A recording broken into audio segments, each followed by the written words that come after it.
le choix, il est parti au départ des études de médecine, où il y avait des professeurs de médecine qui donnaient des exemples de personnalités qui étaient mortes, d'œdème aigu du poumon, etc., de choses comme ça. Et j'avais toujours griffonné ça. Et puis un jour, à Charlie Hebdo, on avait décidé de commencer à faire une série comme ça, tout un été. Ça a eu un succès mérité. quand même, Ouais. et un vrai succès. Et en fait, c'est les lecteurs qui ont demandé à ce qu'il y ait une compilation. Et après, Robert Laffont a pris le projet et on est parti là-dessus. Et c'est ça qui est intéressant. C'est ça qui est intéressant. Mais après, comment c'est parti? On est parti de l'agonie la plus célèbre, Jésus. On peut commencer que par Jésus. Et puis après, j'ai remonté sur les rois, sur des écrivains, sur des comiques, des hommes politiques, etc. Et est-ce qu'il y a des agonies fictives de gens qui ne sont pas encore morts? Ou qui n'ont jamais existé, Ou qui n'ont jamais existé. Ça, c'est avec Pagès, je raconte l'agonie de Botul, donc voilà, qui est le philosophe qui n'a pas existé, Oui, mais voilà. que finalement tout le monde fait un peu exister.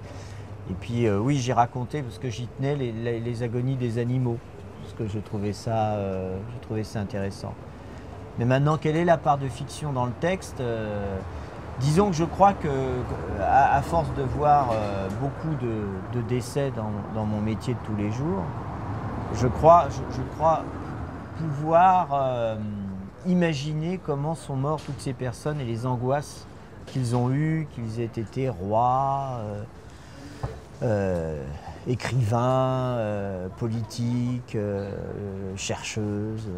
Voilà, je pense imaginer comment ça s'est passé en fait.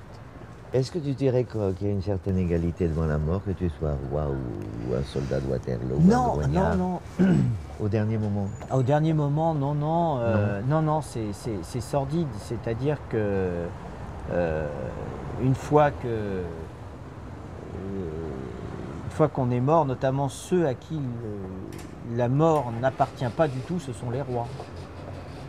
Enfin, en faisant ces textes, je me suis aperçu que On leur vole leur mort. et être quelqu'un de pouvoir, c'est être quelqu'un totalement sans liberté.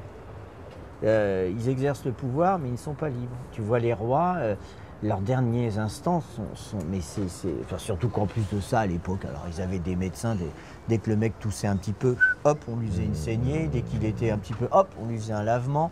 Ouais. Là, allez, on va te mettre une purge. Enfin, c'est les pauvres gars, quoi. Ça aide Molière à écrire, c'est bien. Ah bah oui, Molière, ça a aidé à écrire. Mais justement, Molière, j'en parle.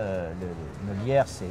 Parce que je suis allé aussi sur l'après la mort, qui était assez intéressant. Et quand tu commences à chercher ce qu'est devenu le cadavre de Molière, bah, tu t'aperçois que Molière... On ne sait pas du tout. Non, il est là, il est On ne sait pas partout. du tout, il est partout. On ne sait pas.